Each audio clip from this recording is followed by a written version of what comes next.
Greetings, lads and lasses of pipe smokers of Ireland. The moment my son saw a redwood tree, and also for all the other is the moment I knew that for great him, people that are part of my YouTube channel community. There are some moments only the forest My can inspire. videos there are the Pipepastor, and Discover these go there as well. So to everybody, welcome. And man, oh man, At discovertheforest.org. I knew this would happen. I knew you guys would love the book of Ecclesiastes. And I just put up part 3, and it'll be showing on Monday. This is didn't know that I wanted to make this part 4, because this is basically added commentary on part 2 and 3, because I provoked some, I guess, new thoughts in you. Lots of email. I don't know why you write me emails and just don't put them on a comment. Looks better. People can see how much activity is going on. I don't know if you're not sure, if you just want to have a safe place to ask questions. That's fine too. I mean, that's great.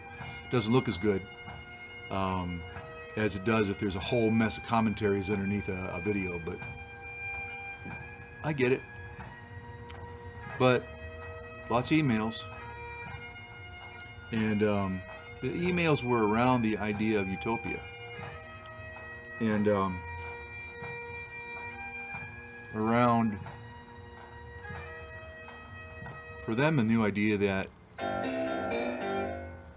excuse me, we're not built to live in Utopia. We cannot live, and we cannot be happy if our happiness is based on pleasure. And I really like what Herman, my German brother, wrote in his commentary about pain, which he talked about pain, the necessity of pain.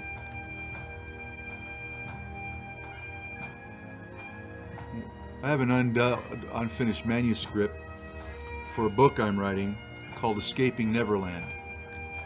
And in that I advance pretty hard this idea of the fallacy and the fallacious idea, good selling point for politicians, in that we are all working towards some kind of a utopian state, whether it's retirement,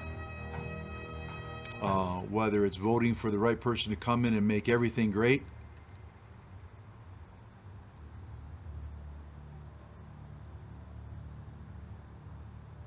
and we don't understand a couple of problems involved in that. And so in my last 2 videos, I dealt with chapter 2 and the idea of a snowman in paradise. Paradise and paradox were kind of played off of one another. As basically, it's the question of the hedonist paradox.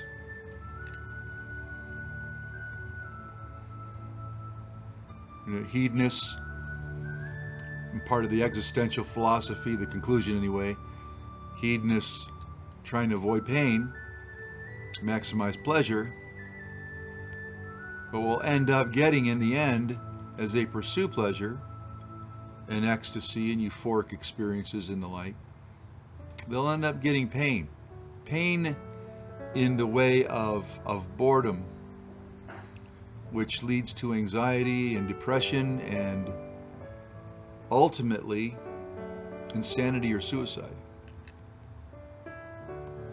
So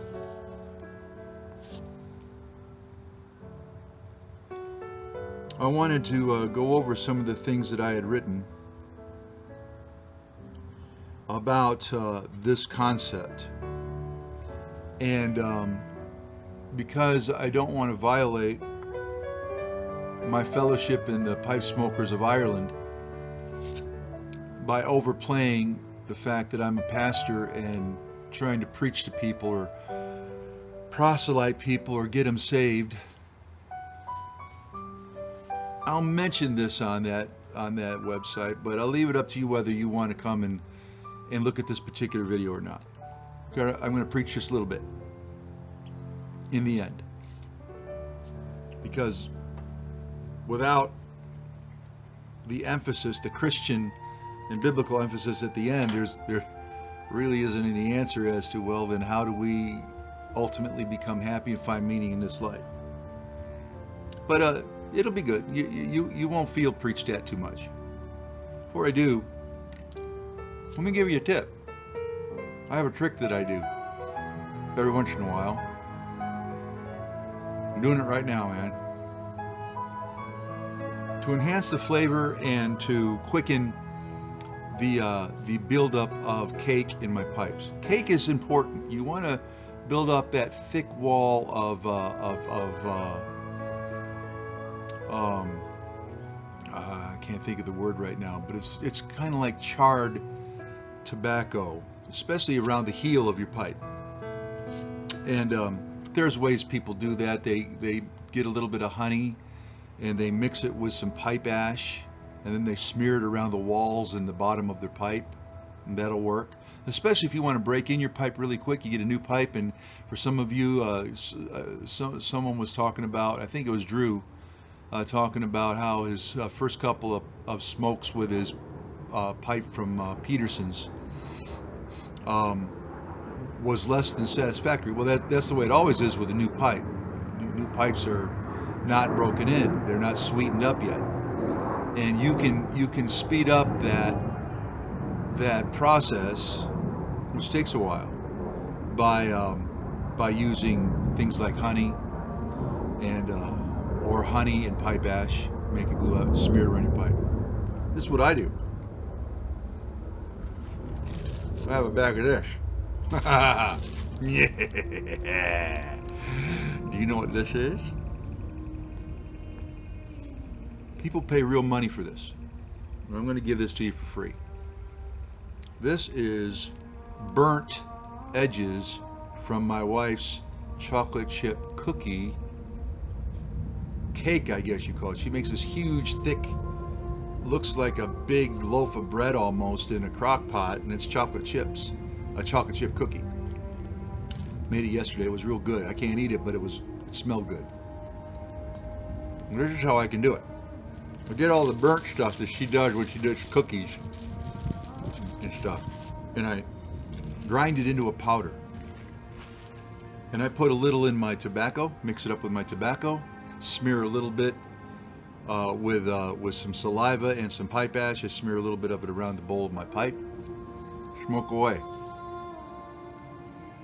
And it's unbelievable.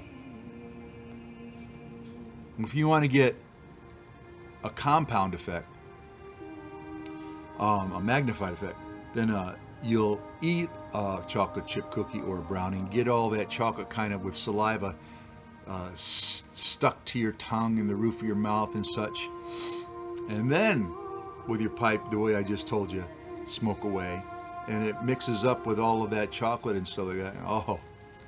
Oh my goodness, orgasmic.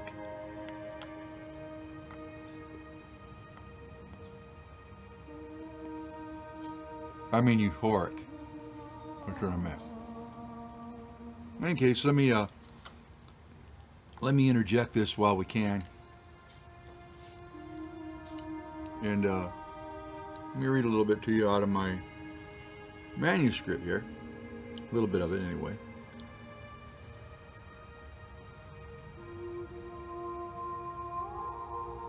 And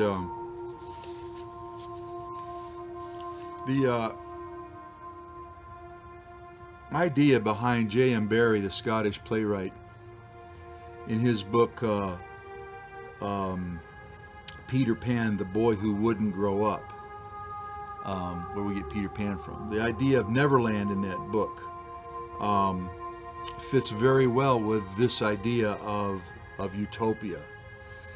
You know, a place where it's an act of defiance to remain immature, never grow up, and just experience life as a boy and not a man, and experience life as just one big, huge playground. And it's very, very important to understand that in a utopian society, it's impossible to attain a utopian society without someone ultimately controlling it in every way. And those countries who were motivated by utopian ideology ended up becoming fascists and statists and totalitarian. A question was once posed to Christian philosopher Francis Schaeffer, the late Francis Schaeffer, about what he saw as the greatest threat to the future of the United States of America. This is about 40 years, 50 years ago. And without hesitation, Schaeffer spoke one word. He said statism. And statism is a political system in which a centralized government controls the social and the economic affairs of its citizens. Excessive and ever-growing government control was Francis Schaeffer's biggest concern at the end of his life. And basically, that is the dark side, the shadow side of what utopianism is all about. A utopia, Utopia, some people spell it E-U-T or E-O, but a utopian society, or let me just say utopia as an idea, is usually thought of as a paradise. Living in Hawaii, living in the Bermudas, where everything's beautiful, everything's sunny.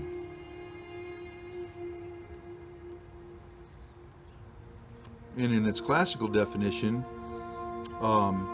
it's thought of as a place of social and political perfection.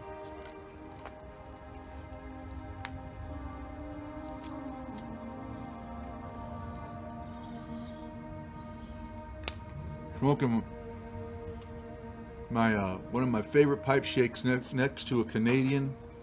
This is almost on par with it now. Is one that John Wilder had shown, a pipe John Wilder had shown, and I took that idea and gave it to Mark Tinsky. I don't like saddles. His had a saddle, and so it's nice and smooth here. But it's the twin of the Canadian I was smoking in my last couple of videos. Still got that nice green stripe with a little white acrylic pearl there. Both of these were made at Christmas, so I had to make it kind of Christmassy. I'm going to have them make both of those shapes this year in flame grain and with a gold and silver fitment. But isn't that a great pipe, man? That's just a sweet pipe. It's so good in your mouth. The word utopia comes from the Greek words for no, which is O-U, and place. So utopia means no place. There is another word that sounds like EU in Greek, which is a good place. It's not EU, it's OU. And movies will use utopian ideas to criticize our current real world. But usually every time they do, at the end, the utopia itself becomes a place where people were a little bit premature in what they thought it really was. It turns out to be closer to hell. But in any case, utopia has often become not no place, but a dystopia, a bad place. And it almost always happens in movies and playwrights and plays and stories. As they explore and they find out more about this paradise, they find out, whoops, it's not that way at all. In fact, most times the people in the story realize their first impression, again, was a bit premature. In Neverland is the English equivalent to Utopia. It doesn't exist. It's no place. It's basically a limbo land. And it's never existed. It's not capable of sustaining anybody that is a human being,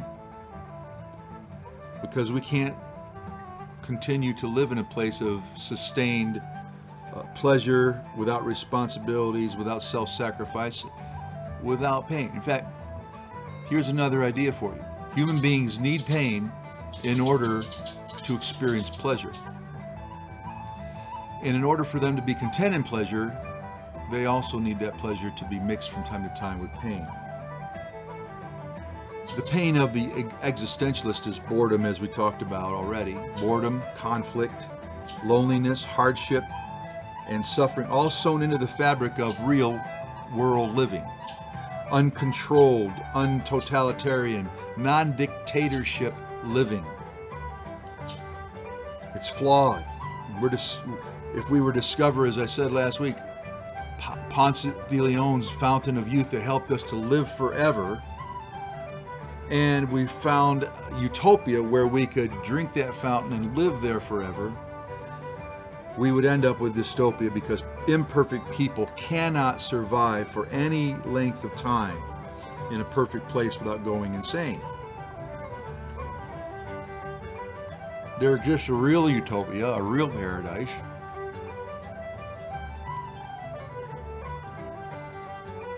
Biblically, it's called heaven, and in order for us to enter that realm, we first have to come under the reign of its king.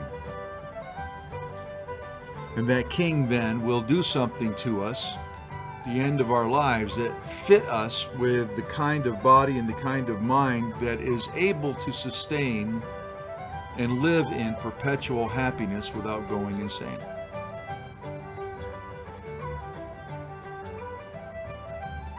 Now, JM Barrie found out that he had painted himself in the corner when writing the novel, and he couldn't find a satisfactory ending for both the book and the play. It was like the people were trapped in Disney. Can you imagine being trapped in Disneyland, place of endless joy and endless fun and pleasure? And that's the way it is in Neverland. It's the way it is in the Hotel California.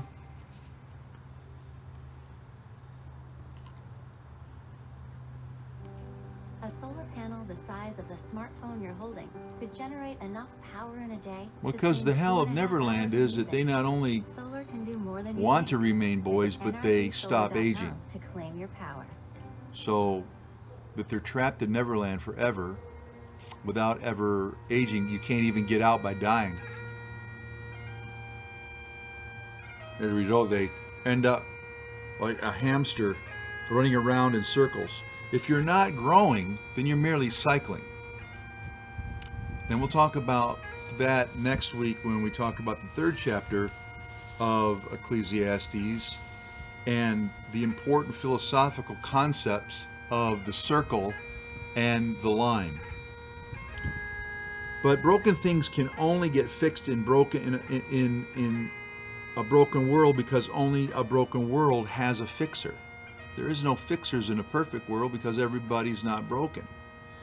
And because Peter Pan's rebel, Peter Pan, is in defiance against the conventional reality of the real world, he also avoids being fixed, because being fixed is painful. It requires a growing up, a maturing.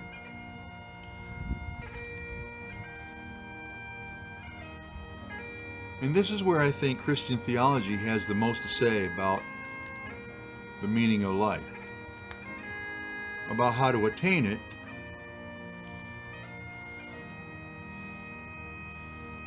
and how to be really happy, how to enjoy pleasure. The Bible has its symbols for cursing and for restoration, and both symbols represent what is called a reversal. Symbols of reversal. And the first symbol of reversal from good to bad is the thorn, or the thorn family. Thistles and thorns and briar represent a negative reversal in which a formerly blessed state is reversed so that the opposite kicks in, shifts in. And the formerly blessed land and the inhabitants, they go from a blessed state to a cursed one because of their ungrateful rebellion and treachery against the one from whom all blessings flow, God Almighty. Well, before Genesis chapter 3, we have Utopia, Eden. And Eden is this luscious, fruitful garden in the middle of the Fertile Crescent, and plants were plentiful there, and trees were abundant, and fruit grew there unencumbered, as did vegetables and flowers, every living thing. There was no oppositional principle. There was no resistance to growth and fruitfulness in the Garden of Eden before chapter 3. Things that were in that garden lived in a state of pervasive blessedness, and that state enfolds and it encompasses the entire garden. There's no principle in effect that pushes against or resists the efforts of the man and the woman in authority in the garden to cultivate it and cause it to maximize its fruitfulness. Working in the garden was effortless. And everything in the garden was compliant and it was cooperative. Even the bodies of the man and the woman were in perfect harmony with their thoughts and their desires, and there was no pain, there was no effort, there was not even any sweat. They never even sweat. There's no burden, there's no taxing of their energies. They never got tired. Happy, happy, happy, says the Duck Dynasty guy. Then comes chapter 3.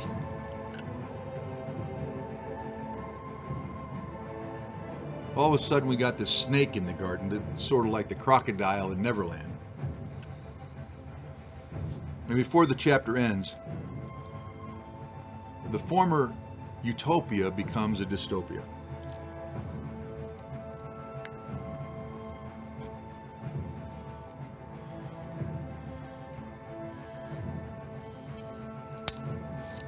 And dystopia becomes a rule, becomes a principle. And paradise is not only lost, paradise is cursed. So once the choice was made to obey the snake and become discontent in the blessings of the garden, thinking that God was holding back something else, a hedonist pursuit of endless pleasure, then instead of increasing in their godlike abilities, Adam and Eve immediately became diminished, and a principle of opposition and resistance swept over the land, in their bodies, in the land itself, in nature.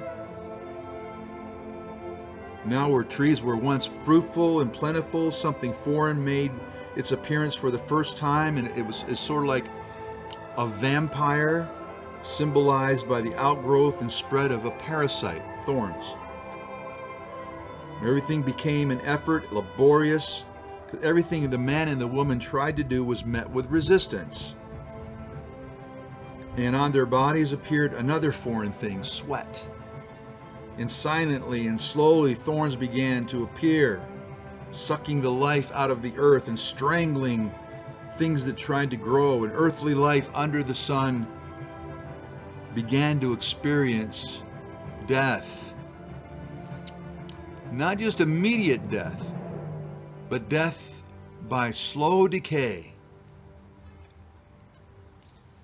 The former garden became perilous and a dangerous place, and there were things like anxiety and fear, a sense of impending doom and foreboding that was felt there.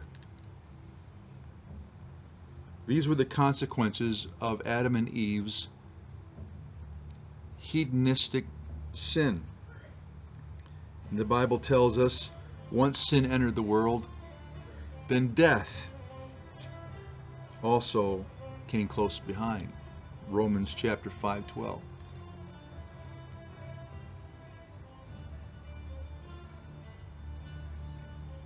God pronounces his just verdict on Adam and Eve's pursuit of occult knowledge. That means knowledge they thought was hidden from them, some kind of an esoteric knowledge in the tree of the knowledge of good and evil that they were told not to eat from. And he curses them, and he says to Adam that as a consequence of choosing to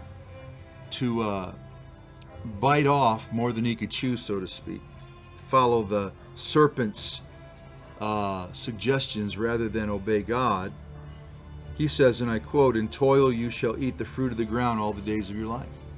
And toil's a big word there. Toil is a word that not only speaks about effort and work, it speaks about opposition. He says, from now on, thorns and thistles and briars will grow out of it as you try to work it. For unbeknownst to you, your actions have triggered a curse. So a negative reversal happened, and it's symbolized by a curse. The former state of blessing was reversed, and a new legislation, so to speak, took over the world. And it brought it to a state of cursing and opposition and hostility that would from then on characterize the relationship of the woman and her children and the serpent and his. And much like C.S. Lewis and his description of Narnia, where it was always winter and never Christmas, thorns, thistles, and briars would infest the landscape of the former Utopia and bring them sin, misery, barrenness, and death. And by the way, Christmas is a couple of months away, and I wrote a book on this very symbol of the thorn and evergreen tree called Green Tree. And it's on Amazon.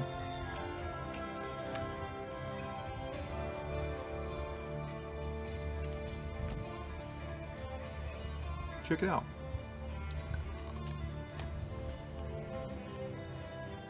In any case, from that time on, the thorn family would always represent negative reversal from good to bad.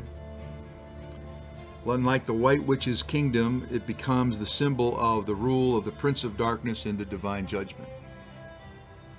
In 24 books of the Old Testament, thorns and thistles poke and pierce and scratch their way into poems and into songs, into stories, parables, and histories.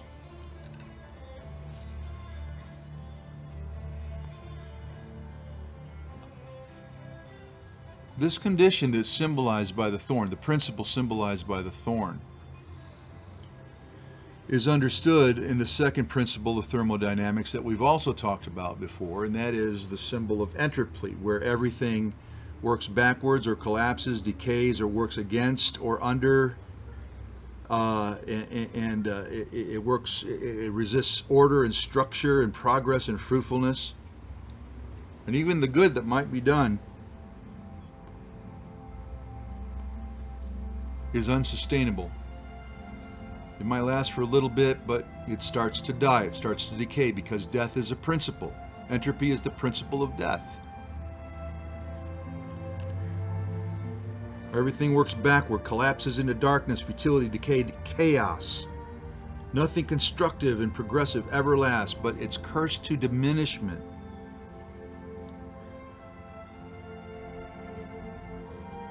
The greatest civilizations built by man, no matter what they accomplish, have a shelf life of about 250 years before they decay, diminish, disappear, and collapse into a new dark age of chaos and lawlessness. This hasn't ever changed. It's history that never changes. People say, it doesn't seem like we ever learn anything from history. What are we going to learn? Are we going to learn how to stop it? Can't happen. Can't ever stop it. We can't ever do anything that makes it any better than this. This is why, if this is all there is, the book of Ecclesiastes says it's meaningless. Idle. A cosmic joke.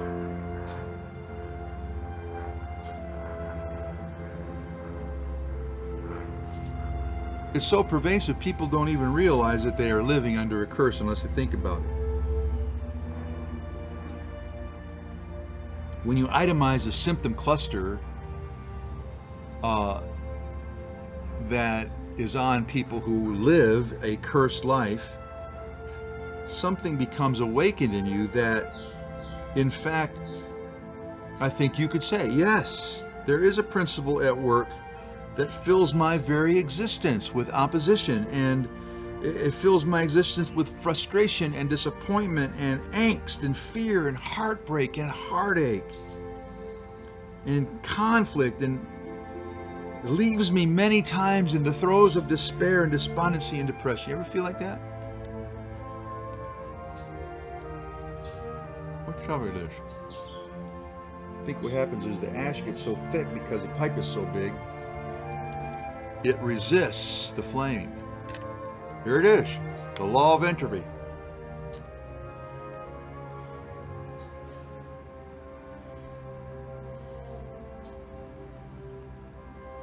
As I toil and work feverishly for the meaningless pursuit of sustaining the flame.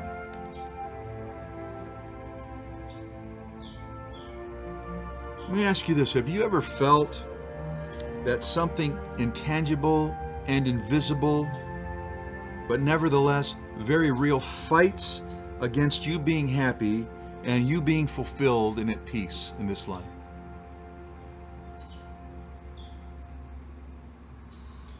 The negative consequences of being cursed have a common symptomology: the experience of repetitive negative coincidences, whether from your own actions or those of others, including your parents, your children, something passed on genetically, like disorders that are documented as being suffered from those in your family from line and line, genealogy and genealogy, that you have a nagging feeling of oppression and loneliness even when surrounded by your family and friends, that you're prone toward attraction to parasitic relationships, that you have a family history of poverty and addiction, almost as if there's a Midas touch that's in reverse in your family. Have you ever felt as though there's a heaviness over you, as if you have a millstone or a heavy burden around your neck, emotionally, even physically, making everything you do harder than it has to be? Even the feeling that by a specific age you're going to die? Have you ever found yourself cursing yourself? Saying things like, I'll never be happy, I'll never be married, happily married, I'll never have children, never be successful, never have a nice house, never have nice things, never be at peace? Ever felt that for every step that you take forward, you move backward 2 steps? No matter what you do or accomplish in this life, the end result is that the course of your life is always stuck in reverse?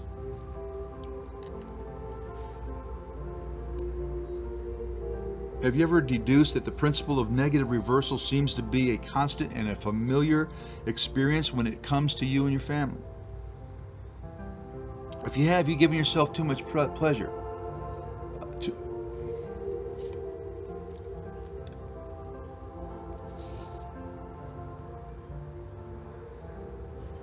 Too much credit. Because the Bible plainly says that there is a principle at work working against you in the world around you, as well as in yourself. Dystopia. We all experience it.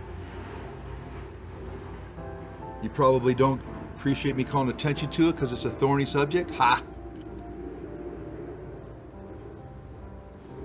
But there's another symbol in Scripture that is a symbol that points to reversal in the opposite direction, from bad to good. And it's the evergreen tree, Christmas tree, really. And the Bible uses it juxtaposed against the symbol of the thorn to speak about the hope that God can turn things around. And the principle of entropy, and I'll conclude with this because I'm way over. The principle of entropy is symbolized by the thorn working backward, and the symbol of the Christmas tree, or the evergreen tree, the symbol moving forward, was wonderfully illustrated. It was in The Great Divorce by C.S. Lewis, where an angel explains it like this to a man who is trying to understand things in the light of eternity. And this is what the angel says. He says, "Son,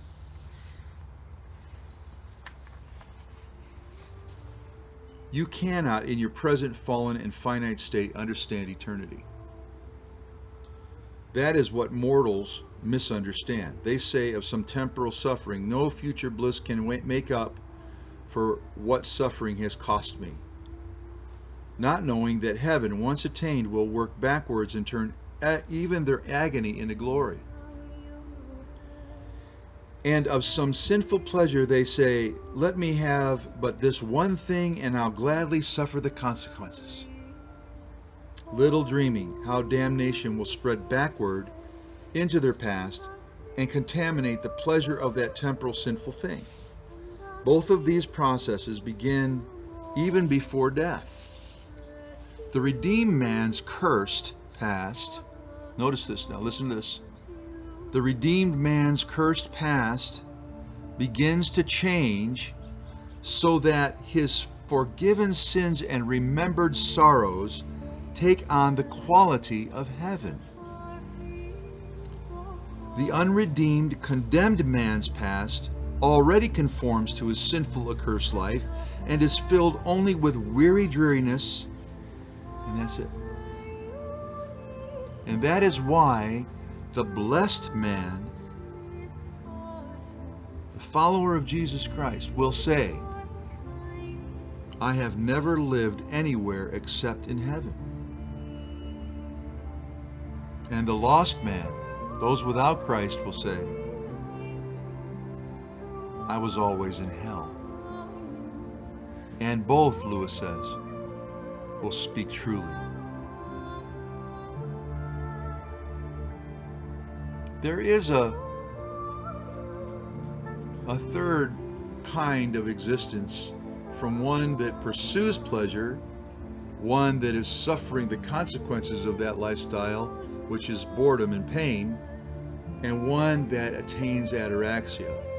And it's the principle that I go into in my sermon, the second in the series on Ecclesiastes, on our website, thelegacychurch.net. And it's called Christian hedonism. Christian hedonist. A Christian hedonist is the one who obeys God and does what is right, not just because it's what God says, but because there's a promise of pleasure for the one who does so. I am having a blast. I almost just lost my life. I'm dealing with some depression. There are all kinds of things wrong and fires I have to put out every day. And yet, I'm here able to enjoy Pipe, talking with you, enjoying my life, experiencing pleasure, not bored. And why is it? Because whether it's pleasure or whether it's pain, both of them together make up a very meaningful life when you're living it for God. 'Tis a short life, 'twill soon be past. It's only the life you live for God that will last. And that's why you need God. You need God to experience pleasure, because He's the one that created you to experience it. And that's about all the preaching I think you're going to be standing for me today. Let's see if this will post. It's 38, almost 39 minutes long. So we'll see. If it does, good for you, good for me. God bless you. I hope you enjoy yourself. Sláinte.